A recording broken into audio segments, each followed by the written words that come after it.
We have a question from a viewer in Brainerd who wants to talk about school finance. And this viewer is concerned about um, sort of what I would call macro questions, which is how is the legislature planning to address school financing, school funding?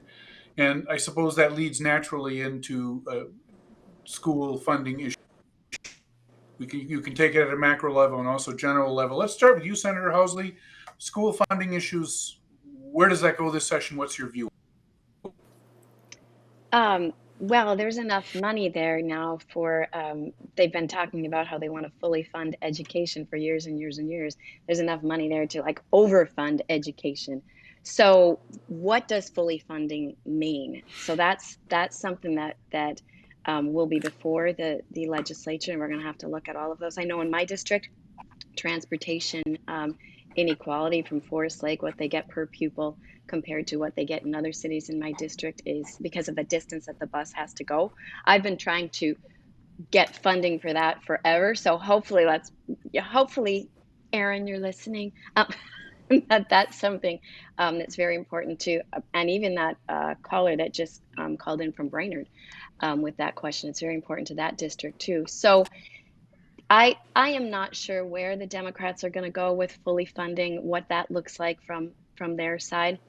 We're just going to be passengers, and again, making sure that whatever it is, that it gets um, full bipartisan support.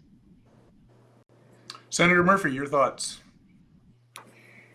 Uh, One of our fundamental responsibilities is to prepare the next generations to live and lead the lives that they're choosing here in the state of Minnesota. We all have an interest in that, and our public schools are fundamental to that. I think that we need to make sure that the funding that goes into our public schools yields that result. It should be transparent, it should be effective, and it should be targeted in such a way that we are, achieving the outcome that we want for every kid, wherever they live here in the state of Minnesota. We do have a really remarkable opportunity right now. As we did a decade ago, when we had a trifecta the last time, and there was a real effort led by then Representative Paul Marquardt to invest in world-class schools and world-class education. We've been through a lot in the last decade, particularly when I think about COVID. And I want to make sure that the kids that are coming through our schools right now have every opportunity. And so, yes, this will be a priority for our caucus. I think it'll be a priority for the Senate, and I am listening, Senator Housley. And while I understand, right, I have been in the minority and I've been in the majority, but please know how much I want to work with you to make sure that we're doing right by our kids wherever they live here in the state of Minnesota. And if we do that, if we keep them at the center of the discussion, we're going to do right by them, and that's going to be good for our future. Thanks, Senator Representative Murphy. Nash, school funding. Yeah. So the Senator Housley sort of alluded to the notion of the word that we call down here, equalization.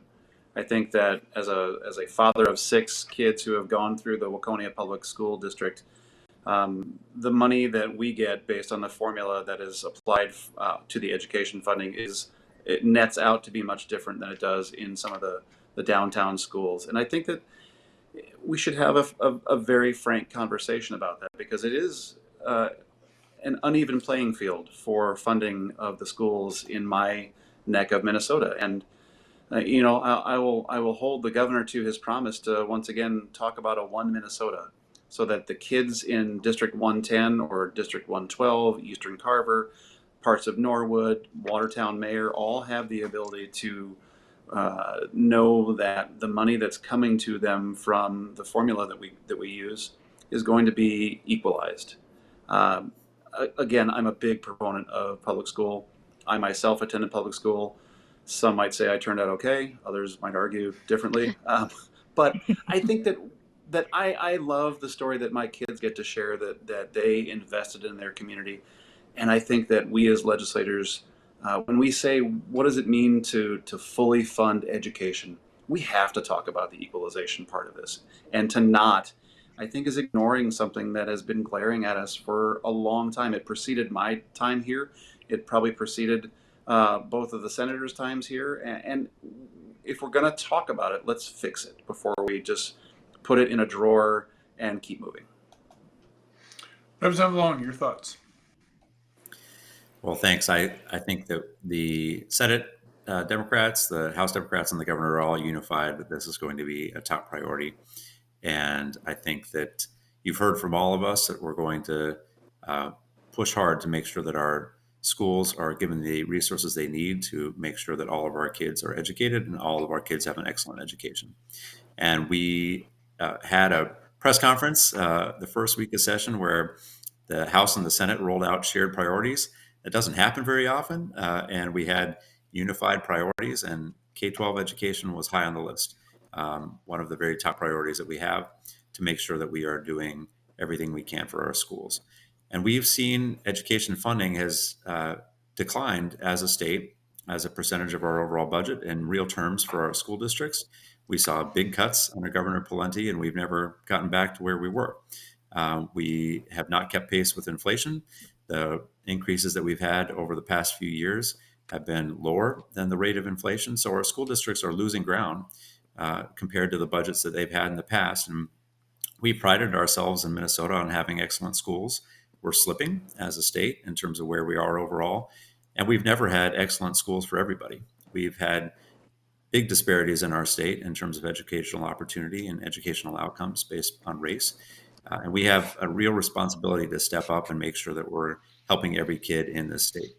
And we are some of the proposals that we have to do that. One is to try to close some of the what we call cross subsidies, the amounts that we're requiring school districts to pay that these are essentially unfunded mandates in the terms of some of my Republican colleagues. We are giving school districts requirements, and we are not paying for those. So those include special education, very important. We want all of our kids to receive education regardless of ability and need. And we have English language learner requirements as well to help those who are learning English. And we don't pay for those services. And so we need to close that. We need to fully fund both of those services. And I do think that we're going to take a hard look at our formula funding, the funding that we send to every school district in the state as well.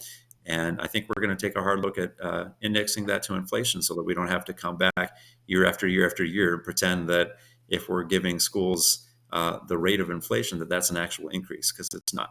If a school district is paying 5% more in the next year for all of the textbooks and paper and pencils that they need, then that isn't an increase in their budget. That's holding their budget flat. So we need to do honest budgeting and honest accounting and help our schools succeed.